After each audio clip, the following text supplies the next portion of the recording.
So, let's try this again.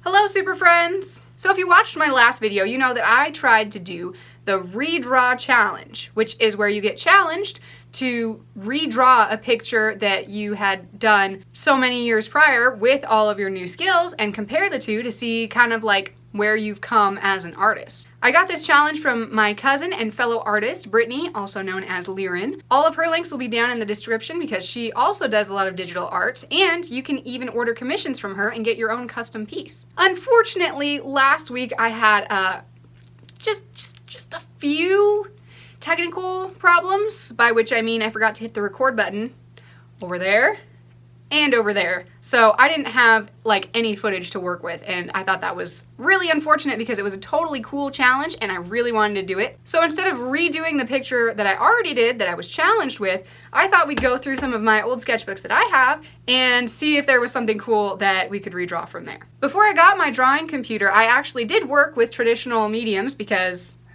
digital stuff is expensive, but I only have a few sketchbooks that I can go through, and I'll show you here. A lot of these actually are just filled with comics. So back when I was working on the Fearless 9, the way that I fleshed out the story for the first book, back here, Stronger, was I wrote comic books and I did a TV show. So like all of these are just pages and pages of mostly just comics. My style actually hasn't changed too much since then because that's where I really solidified how to draw my style with my characters. But I figured we'd go through a little bit of it today. Here we've got just kind of a whole art piece that I did on Cannonball Cooper and Redemption 2014, looks like. So, I mean, it's not too far off from what you can see today. See, I really use drawing as an artist to flesh out different types of characters for my stories. And that's why I try so hard to keep up on my drawing as well as on my story writing, because they kind of go together in my kind of process for creating stories. And every now and then we've got like the kind of realistic stuff. This is my favorite character from Doctor Who, River Song, which, you know, I mean, it kind of turned out okay. It's still pretty good. This is from 2014. Yeah, and that one is just really all comic books. So let's see what the next one is. 2014, 2015, yeah. Comics and character designs and comics and comics and comics. I had a lot of comics. This was really fun. And I was going through these a little bit when I was getting the sketchbooks out from underneath my bed. I learned so much about all of this, and like even the digital art and framing and all of that from doing these comics. This was so much fun to draw. This is the cover from one of my comic books, and I just had a really good time getting in that really close angle. I love all of this kind of stuff, and this is why I'm so excited to be able to share some of this with you, because this is one of my things. This is my jam. Yep, and that's just all comic books too. All right, next. Oh my goodness. This was just a fun piece because I also love music, as you guys know, and I was listening to that song Pompeii by Bastille. But if you close your eyes. And this was kind of the image that came into my head, and so I drew it and I colored it in Photoshop. But really, I mean, that's kind of the same style that I have nowadays. So it's 2015, it's only a couple of years old, so it's not like something that would really be worth redrawing. Yep, comic books. Literally just a whole book of comic books. So we'll skip back here to this black one because I don't remember what's in here. Yep, and these are comic books. Oh, look, we got an old picture of Cannonball Cooper back when he was black instead of Arab. Fun. Ooh. Oh my gosh, guys. I love this one. Oh, don't you love going through old art? This was like an updated sort of hip-hop, I want to say, kind of style version of Wonder Woman, because I think the reason I drew this was because I got a cool jacket and was like, oh my gosh, this makes me feel like Wonder Woman. So I'm going to draw Wonder Woman wearing my jacket so I feel even more like Wonder Woman. And then I did a little bit of fan art from one of my favorite shows, which is Chuck. There's Chuck Bartowski and Sarah Walker. And then I've got a little bit of practice work on Chuck here. He is really hard to draw. Zachary Levi has kind of a weird face. So, but it was really good practice. This is the opera that I plan on writing someday. The Red Cape is a working title, but basically just Superman the Opera, because I think that would be totally cool. Because I'm a classical music nerd as well. Really old character designs for Spitfire, back when she had really wild colors for her outfit. I really don't know. That's definitely not a genie design. Ooh, and this one was cool. This is a picture I drew of one of my friends. He had a really cool Instagram picture, and I was like, oh my gosh, I want to try that. And as you can see, I kind of like got a little bit of the proportions wrong, but I mean, that was a lot of fun to draw, and it came out pretty well. You just gotta practice on everything. The more practice you put in, the better you get, the faster you get. I was obviously really into Superman at this time. Why is he's not even like straight on the page? Was that supposed to be tilted? Lots of stuff for Spitfire, comic book kind of style. What was I thinking with those colors? Do they even go together? Gosh. So as you can see, my style hasn't really changed much over the past like 5 years or so. And if I wanted to find anything older than that, mostly what I'd have to do is like go through all of my boxes in the garage. And that seemed like a lot of work. So maybe someday we'll do like a sketchbook tour. But in the meantime, I have this giant drawing pad that never fits in any box anywhere. So it was out and easy to get to. And boy, was this a treasure trove of awful. The only reason that it's awful is because when I have a really big canvas, I tend to get intimidated and I'm like, I have to draw something really epic. And I don't know what I'm doing. So I just start and it usually ends up like that. I don't even know what this is. This doesn't even like go in order because I kept going back. Brittany, I'm sure you're gonna start recognizing some things here. Aww. So this is a picture I drew of my best friend from basically elementary school, middle school, and high school. Her name's Lexi. I mean, it turned out okay. It's got the general gist of what she looks like, but goodness gracious. I've come a long way. Oh my goodness. I did have another book series that I worked on while I was developing my skill as a writer. You can tell it's an early work because the skill just is at a different level than I am at now. This was gonna be like one of the covers of it. I just called it Riona Ricarda 3 Lost Treasures. So this was like a movie kind of style cover I did with the main characters on the front and this like magical ancient Egyptian artifact on it. Yeah, my style's gotten a little bit better, I would say. Including my like clothing style. What the heck was I drawing back then? Oh, okay. I went through it a little bit earlier and I think this is the picture that I'm gonna do for the redraw because this is just a random character design from a really unfinished story idea. Check out those wings. First off, I did not know how to draw wings.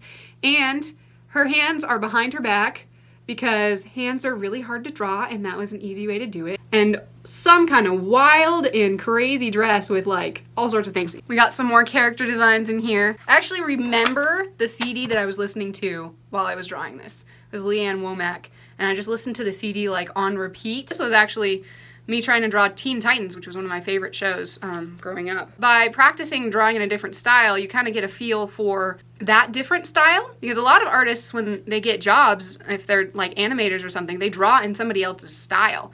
And you have to kind of figure out how to match that. So there's a lot of that in this sketchbook. It helps you develop your own style because you practice the fundamentals and then you can apply them to your own stuff and kind of like make something that really speaks to you. And here's another trying to draw somebody else's style. My favorite superhero ever, Static Shock. So that, I mean, it kind of looks like from the show. Again, back when I had traditional only, I didn't have digital. This was about as close as I could get to drawing the cartoon vivid, bright style that I love so much. My challenger, Brittany, was around and I drew this picture. Again, these are my characters that were part animal. I don't know. She was this gal was part raccoon and he was part puppy dog. I don't know. It was a weird time in my life, okay? I was just figuring out who I was and I thought it looked cool. Ooh, more practice. Another TV show that I really liked, Danny Phantom. I actually did like a whole little side story where I invented a different character that was basically just a girl version of Danny, which they actually did later in the show.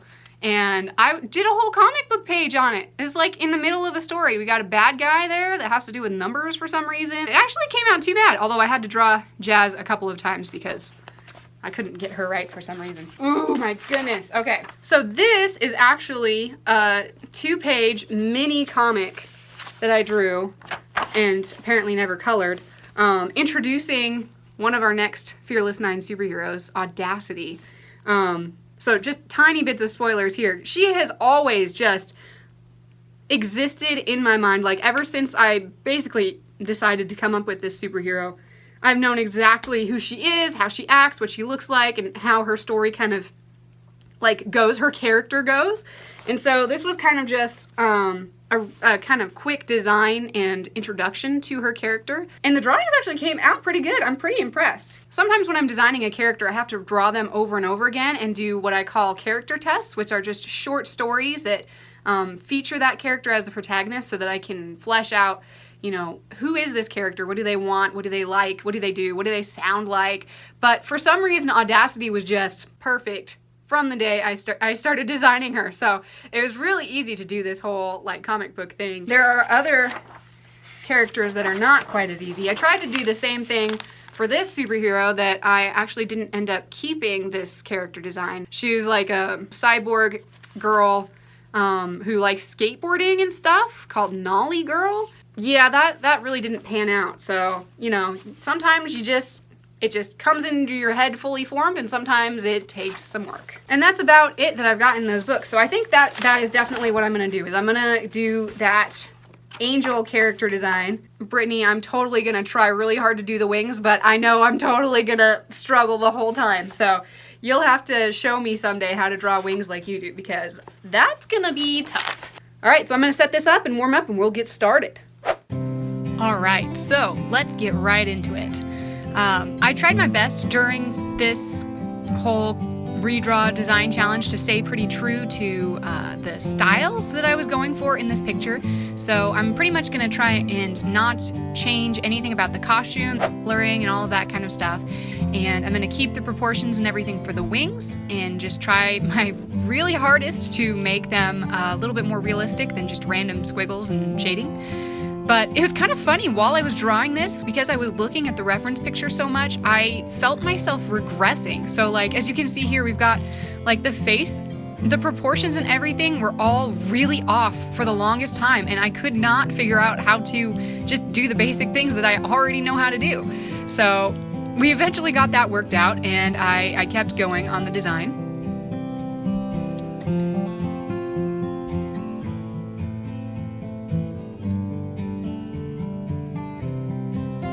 Honestly, I really don't know what this whole outfit was like. Like, was this character going to like a gala, or what time period was this story in? I honestly have no idea. That's part of what I'm talking about when I say character design, is that when I'm designing these characters, I put them into drawings and just kind of see what kind of crazy things that I can put them into, and see if that works into a story or gives me ideas, and I brainstorm during this time that I'm drawing so that I can figure out what sounds good, what kind of ideas spark my imagination, where things can go, and all of that kind of stuff.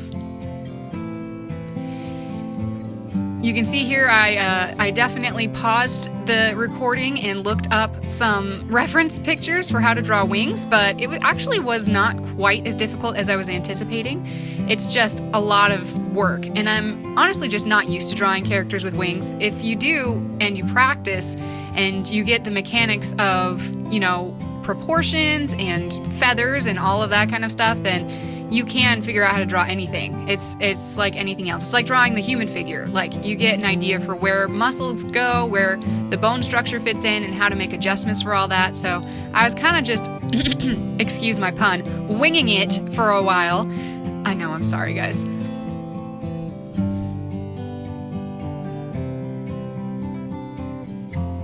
I did get there eventually, so that worked out pretty good. I'm pretty happy with the results.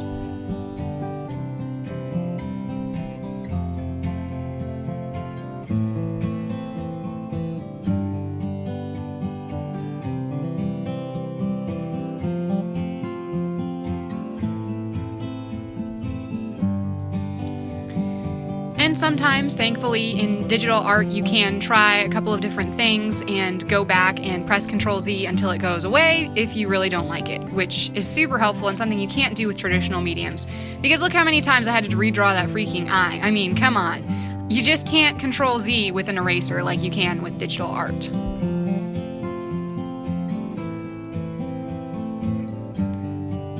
And seriously, what kind of dress design was this? It's got ruffles, it's like a mermaid cut, and it's in all sorts of weird colors. I really don't know where little Annie's brain came up with all of this kind of stuff.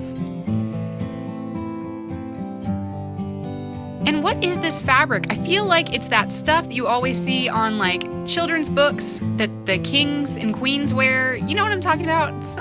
I don't know. I thought it looked cool with the wings and the feathers and all of that.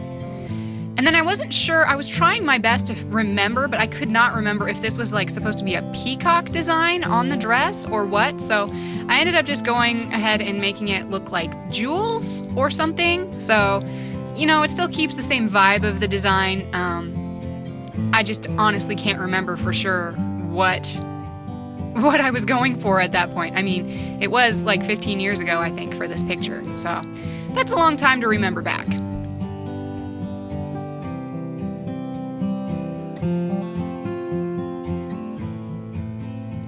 And yes, I know, Brittany's gonna yell at me because she always says, use the big block colors first and then add in the details later so you don't have to work twice as hard. But you know what? Sometimes I just like to work twice as hard. I'm sorry, Brittany.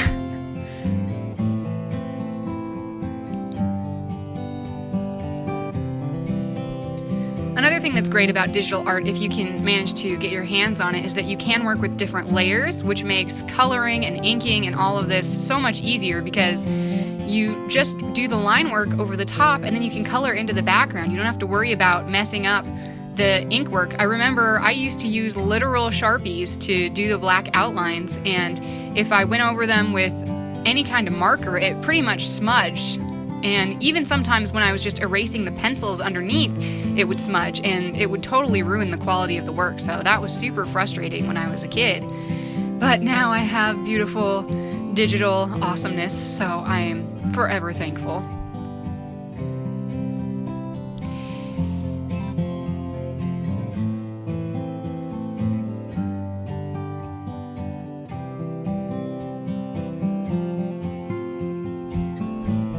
You can also see I kind of like got a little overboard when I was trying to figure out how to color the wings. I thought I would go with like this kind of like different variegated color pattern for each of the different sections. I thought that would work cool, and I honestly I spent way too much time playing around with it when I should have just been focusing on keeping it with my style instead of experimenting. But you know, it's hard to stop once you get rolling on the train.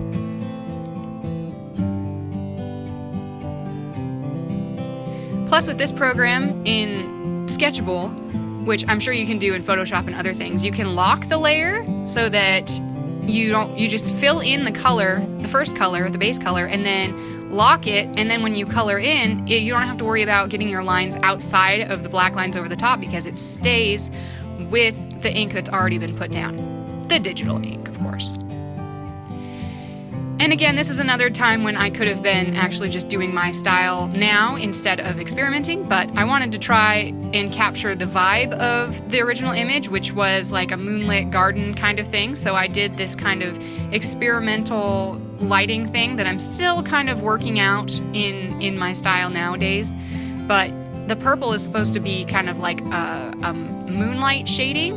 And what I did was I just took the opacity down, as you can see right there, and that gives it just a little bit of an overlay and glows everything up without distorting the color and everything.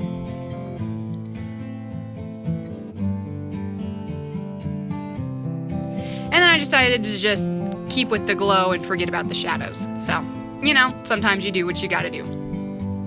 And you can see here I decided to go ahead and add in the hedges that were in the original picture and give it a little moonlight glow as well. I could have spent a lot more time on this background, but I am just really I don't enjoy drawing backgrounds. It's kind of funny. I really enjoy drawing the subjects and the characters and all of that kind of stuff, but I'm just kind of a lazy artist. I don't like worrying about what the background looks like more than, you know, filling in a few kind of key elements to give the picture context. It was kind of nice using this digital program as well because you do have these automatic lines that you can make. And it's like a really fancy ruler that you can't mess up. Well, I mean, you can mess it up, but if you use it right, you can't mess it up.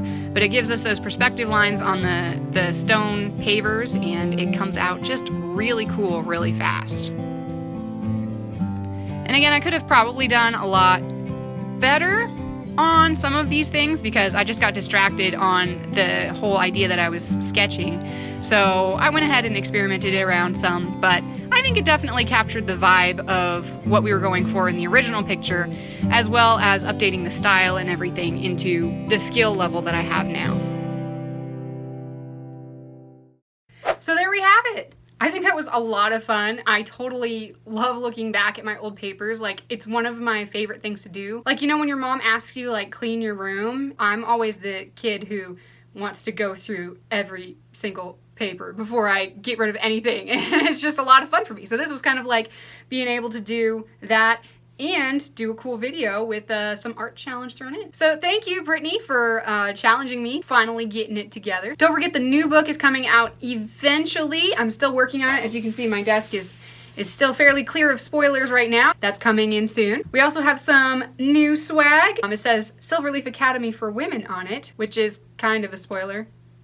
I'm really bad at this. Somebody call Tom Holland. It's part of the new book, so you guys will get it as soon as that comes out. Don't forget to like this video if you enjoyed it. If you have any other kind of cool art challenges you want to give me, then go ahead and put them in the comments below and I will totally take a look at that because that sounds like a lot of fun. Subscribe to our channel and see more videos every Saturday. And if you want to see even more exclusive content, find us over on Patreon and become part of the Fearless 9. Thanks again, super friends, and we'll see you next week. But if you close your eyes, does it